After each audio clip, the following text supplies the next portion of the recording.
ఎందుకు ఇలా జరుగుతుందో నాకు అర్థం కావట్లేదు. ఫస్ట్ ఆఫ్ ఆల్ ఇన్ని రోజులు అబ్బాయిల్ని తిట్టుకున్నాం. అంటే అబ్బాయిలు తీసుకెళ్ళి అంటే వేరే అమ్మాయిలతో ఎఫైర్ అది.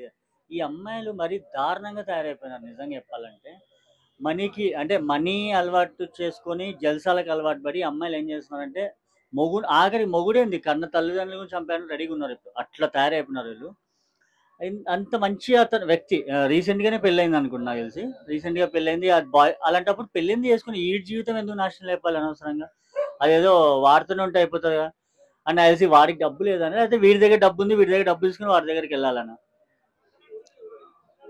ఇల్లు దానికి పెళ్ళి అని ఎందుకు చెప్పాలి? నాకు ఒకటి ఒక వర్డ్ వస్తుంది నాకంటే, ఇలా అని కాదు. పెళ్ళి అనే దానికంటే డైరెక్ట్ గా మనీకి వస్తా అంటే అయిపోతుంది కదా. దానికి అనవసరంగా వాడి జీవిత వాడు వాడి ఫ్యామిలీ వాడి ఫ్యామిలీ వాళ్ళు ఎంత బాధపడతారు. సో మరి ఇలా చేసే వాళ్ళని ఏం చేస్తే బాగుంటది అంటారు? ఫస్ట్ ఆఫ్ ఆల్ ఎన్కౌంటర్ చేసి పాడేయాలి అమ్మాయిని. నిజంగా ఇలా చేసే వాళ్ళని చేసి పాడేయాలని అనుకుంటున్నాను. ఎన్కౌంటర్ చేసి అదే అబ్బాయిలు చేసేసరికి వాడి మీద ఆ చట్టం ఈ చట్టం అని వస్తుంది. అమ్మాయిలు చేసి ఏ చట్టాలు లేవా నాకు అర్థం కావట్లే. అంటే అమ్మాయిలకి ఎందుకు సపోర్ట్ చేస్తున్నారు అంటే వాళ్ళు చేసిన తప్పు కాదా? అబ్బాయిలు ఏదైనా చిన్న జస్ట్ ఎక్కడైనా బైక్ తో అక్కడ గుద్దామంటే అయిపోయి వాడిని పోయి తీసుకుపోయి స్టేషన్లో వేస్తారా, కోర్టు అది ఇది అంటారు. మళ్ళీ అమ్మాయిలకి ఎందుకు లేదు? అంటే వాళ్ళు ఏం చేసినా అంటే నడి రోడ్లో చంపేసిపోయినా వాళ్ళకి ఏం లేదు, వాళ్ళు ఎవరు అడగరు. ఫస్ట్ ఆఫ్ ఆల్ ఇలాంటి వాళ్ళని డైరెక్ట్ ఈ కేసులు డైరెక్ట్ ఉరి తీసేలా చేయాలంతే ఈ ఆడవాళ్ళని. ఇన్సిడెంట్లు జరుగుతా ఉంటే ఫ్యూచర్ లో ఎవరైనా పెళ్లి చేసుకుంటారు. ఇప్పటికే చాలా మందికి పెళ్లి చేసుకోవట్లేదు, మంచి అభిప్రాయం లేదు పెళ్లి మీద.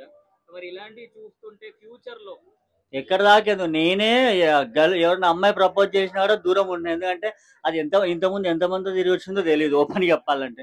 ఇప్పుడు లవ్ అంటే ఏం తెలుసా? ఓయ్ రూమ్కి వెళ్ళి వచ్చినంత ఈజీ అది లవ్ అంటే. దాని అర్థం ఇప్పుడు లవ్ అంటే అది, అంత మించి వేరే ఏం లేదు. అందుకే పెళ్లి మీద ఇంట్రెస్టే పోయిందా. ఇంకా నాకు తెలిసి నెక్స్ట్ తరాలకి మన పిల్లల తరాలకి నాకు తెలిసి పెళ్ళి అంటే ఆడవాళ్ళంటే జస్ట్ ఏదో అట్లా చూపిస్తారు అనేది ఉంటుంది నాకు తెలిసి. అంతమించి లేదు ఇంకా. వాస్తవానికి ఒక పథకం ప్రకారం ప్లాన్ ప్రకారమే అతన్ని హనీమూన్కి తీసుకెళ్లడం జరిగింది. పాపం తెలియని అమాయకుడు పాపము నా భార్య మంచిది అనుకుని వెళ్ళాడు. సో ఇది చాలా బాధాకరం అండి. ఇది ఒకటి కొత్త సంఘటన జరిగింది కాదు. ఈ రోజు రాష్ట్రంలో అనేక రకాల దాడులు జరుగుతూనే ఉన్నాయి. ఈ మొగజాతి పైన కొంతమంది దాడులు చేస్తూనే ఉన్నారు. అదే ఒక మహిళ పైన దాడి జరిగితే ఈ రోజు మహిళా సంఘాలు ఎక్కడుండే రోడ్ల మీద కురికొస్తారు, ధర్నాలు రాస్తారోకోలని హడావిడి చేసే ఈ మహిళా సంఘాలు ఈ రోజు ఎందుకు మాట్లాడడం లేదని అడుగుతున్నా. సో ఏదేమైనప్పటికీ మగవారి పైన దాడులు జరిగితే ఈ రోజు మగవారికి రక్షణ లేకుండా పోయింది. ఆడవారికి చిన్న గాయం జరిగినా కూడా, చిన్న ముళ్ళు గుచ్చుకున్నా కూడా ప్రెస్ మీట్లు మీడియా అంతా కూడా కూస్తుంది. అదే విధంగా ఒక మగవాడు చనిపోతే ఈ రోజు రక్షణ లేని పరిస్థితి. ఎందుకంటే మనం గతంలో చూసుకున్నట్టయితే ఒక మగవాడిని రైస్ కుక్కర్ లో పెట్టి ఉడికించి ముక్కలు ముక్కలుగా నరికేసిన పరిస్థితి. అంటే విచ్చలవిడిగా మగవాళ్ళని చంపేస్తున్న పరిస్థితి. సో ఎక్కడ ఏమైనప్పటికీ కూడా మగవారికి రక్షణ లేకుండా ఈ సమాజం వ్యవహరిస్తుంది. కొంచెం మాట్లాడితే గృహహింస కేసు అంటారు, కొంచెం మాట్లాడితే మా ఆయన రాక్షసుడు హింసిస్తున్నాడు అడు ఇది అది అని వాళ్ళు నిందలేస్తారు. పాపం ఇప్పటికైనా కూడా సమాజంలో మగవారికి ఎంత హక్కులు ఉంటాయో ఆడవారికి అంత హక్కులు ఉంటాయి. రాజ్యాంగంలో మగవారికి ఎక్కువ ఆడవారికి తక్కువ అని లేదు. సో ప్రభుత్వాలు కూడా గమనించి ఆడవారైనా మగవారైనా అందరికి సమాన హక్కులు సమాన న్యాయం కల్పించాలి. ఆడవారికి చిన్న చీమ కూస్తేనే పెద్ద హైలైట్ చేస్తున్నారు. అలాంటి కొంతవరకు తగ్గిస్తే బాగుంటుంది అనుకుంటున్నాను. మరి ఇప్పటి వరకు కుక్కర్ ఇంకా డ్రమ్ చూస్తే భయం అయ్యేది మగాళ్ళకు. ఇప్పటి నుంచి హనీమూన్ అన్న కూడా భయం అయ్యేటట్టు చేస్తున్నారు. అవును, దాని మీద ఏమంటారు? వాస్తవానికి ఏమైతుందంటే మనల్ని కని పెంచిన అమ్మా నాన్నను వదిలేసి మనతో పెళ్లి చేసుకున్న జీవిత భాగస్వామి, మనతో జీవితాంతం ఉండే వ్యక్తిని కూడా చంపేసిన పరిస్థితి.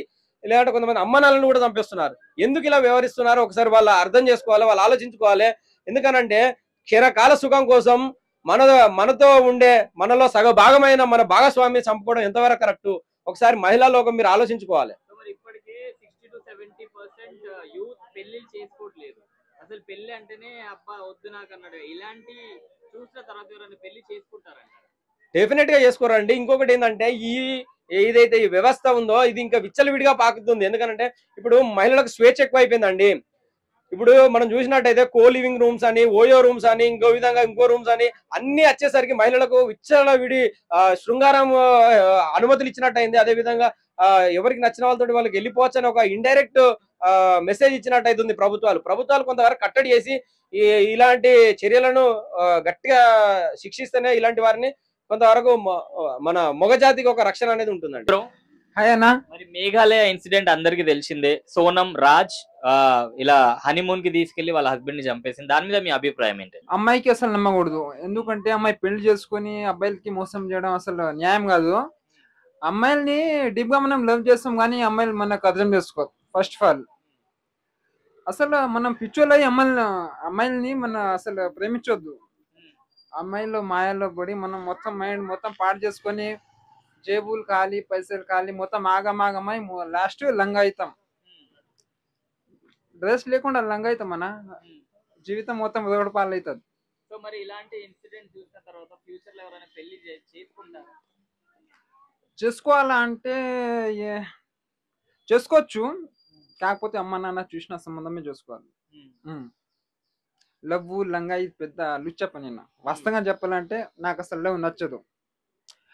అమ్మాయి ఒకంతోని లవ్, డేటింగ్ ఇంకొంతోని, చాటింగ్ ఇంకొంతోని, షాపింగ్ ఇంకొంతోని, ఇవి లేనిపోని వేస్ట్. అమ్మాయిల్ని నమ్మడం వద్దు, అవసరమే లేదా. ఏదైనా ఉంటే ఫ్రాంక్గా పెళ్లి చేసుకోవాలి, అమ్మ నాన్నని ఒప్పించి హాయిగా ఉండాలి. నమస్తే. నమస్తే చెప్పండి. సో మొన్న మేఘాలయలో ఒక ఇన్సిడెంట్ జరిగింది. సోనం అనే ఒక మహిళ వాళ్ళ హస్బెండ్ ని వాళ్ళ బాయ్ ఫ్రెండ్ తో కలిపి చంపేసింది అని చెప్పేసి, మరి ఇలాంటి ఇన్సిడెంట్స్ విన్నప్పుడు మీకు ఏమనిపిస్తుంది? ముఖ్యంగా ఏంటంటే ఇప్పుడు పెళ్లి చూపులు చూసిన తర్వాత ఇప్పుడు అబ్బాయి అమ్మాయి ఇద్దరికి ఇష్టం అయితేనే తల్లిదండ్రులు పెళ్లి చేయాలి.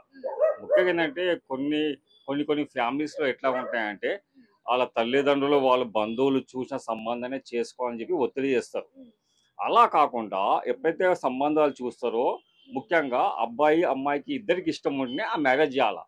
ఆ అబ్బాయి అమ్మాయి ఇష్టపడితేనే వాళ్ళకి ఆల్రెడీ వాళ్ళిద్దరిని కూర్చోపెట్టి మాట్లాడాలి. ముఖ్యంగా అబ్బాయిని అమ్మాయిని కూర్చోపెట్టి మాట్లాడి వాళ్ళకి పెళ్లి చేయాలా.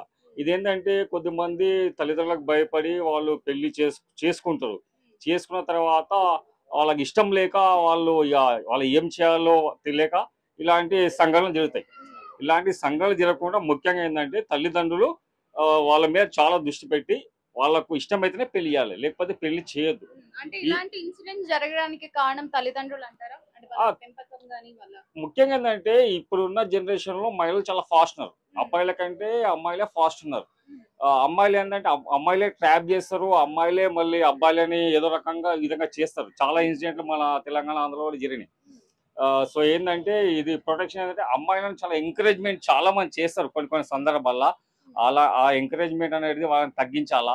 ఇలాంటి విషయాల్లో మాత్రం తల్లిదండ్రులు కేర్ తీసుకోవాలా.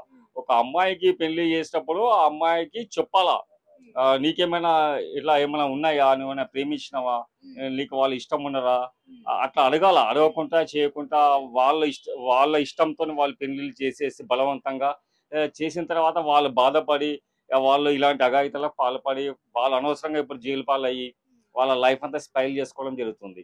ఇదేంటంటే తెలియని వయసులో వాళ్ళు ఇలాంటి దుర్ఘటనలు వాళ్ళు చేసి వాళ్ళు బాధపడుతున్నారు. సో ఇప్పటికే 70% వరకు పెళ్లిళ్ళు చేసుకోకుండా ఉంటున్నారు పిల్లలు. ఈ యూత్ ఈ జనరేషన్ వాళ్ళు ఓల్డ్ 90s కిడ్స్ కూడా ఇలాంటి ఇన్సిడెంట్ చూసిన తర్వాత పెళ్లిళ్ళు చేసుకోవడానికి ముందుకు వస్తారు వీళ్ళు. అదే చెప్తున్నా, వాళ్ళు ఇప్పుడైతే ముఖ్యంగా అయితే మన దగ్గర అయితే మా తెలంగాణలో కానీ ఆంధ్రాలో కానీ కర్ణాటక మహారాష్ట్ర కానీ ఎవరైనా సరే పెళ్ళిళ్ళు చాలా లేట్ చేసుకుంటున్నారు. యువకులు అయితే 35 years వరకు వెళ్తున్నారు, యువతులు అయితే 30 years వరకు. వాళ్ళు ఏంటంటే మనం ఫస్ట్ లైఫ్లో సెటిల్ కావాలా. సెటిల్ అయ్యి మనకంటూ ఒక ₹1,00,000 ఒక 60,000 70,000 సంపాదించిన తర్వాతనే మనం పెళ్లి చేసుకోవాలని అనే ఉద్దేశంలో చాలా మంది ఉన్నారు. ఇప్పుడు నేను రీసెంట్లీ నేను కూడా చెప్తాను, నాకు కూడా ఒక అమ్మాయిని 20 years డిగ్రీ అయిపోయింది. ఇప్పుడు నేను అమ్మాయిని అడిగిన, అమ్మ మళ్ళీ నువ్వు పెళ్లి చేసుకుంటావు? లేదు నేను పెళ్లి చేసుకోను, నాకంటూ ఒక క్వాలిఫికేషన్ కావాలి, నేను MBA చేసిన తర్వాత పెళ్లి చేసుకుంటా, సో నేను జాబ్ చేసిన తర్వాత పెళ్లి చేసుకుంటా అమ్మాయి చెప్తుంది. సో ఇప్పుడు జరిగిన ఇన్సిడెంట్స్ లో అన్నిట్లలో కూడా అబ్బాయిల దగ్గర డబ్బులు లేవు, జాబ్ లేదని కాదు. లాస్ట్ టైం జరిగిన దాంట్లో అబ్బాయి నేవీ ఆఫీసర్, ఇప్పుడు ఒక బిజినెస్ మ్యాన్ అయినా కూడా ఇలా జరుగుతున్నాయి కదా, దీని మీద మీ అభిప్రాయం? అంటే ఒక్కటన్నా, ఇప్పుడు గతం వేరు ఇప్పుడు వేరు. ఇప్పుడు అంటే ఇప్పుడు ఒక మహిళ మన కళ్ళ ముందనే ఉంది. సో ఏంటంటే మహిళలకు ఎంకరేజ్మెంట్ అనేది చాలా, అది ఒక ప్రభుత్వాలు కూడా వాళ్ళని ఎంకరేజ్మెంట్ చేస్తున్నాయి, ఇంట్లలో కూడా వాళ్ళని ఎంకరేజ్మెంట్ చేస్తారు. అబ్బాయి కంటే అమ్మాయిని ఎక్కువగా చూస్తారు, ఎక్కువగా వాళ్ళని గౌరవిస్తారు, ఎక్కువగా ప్రేమిస్తారు.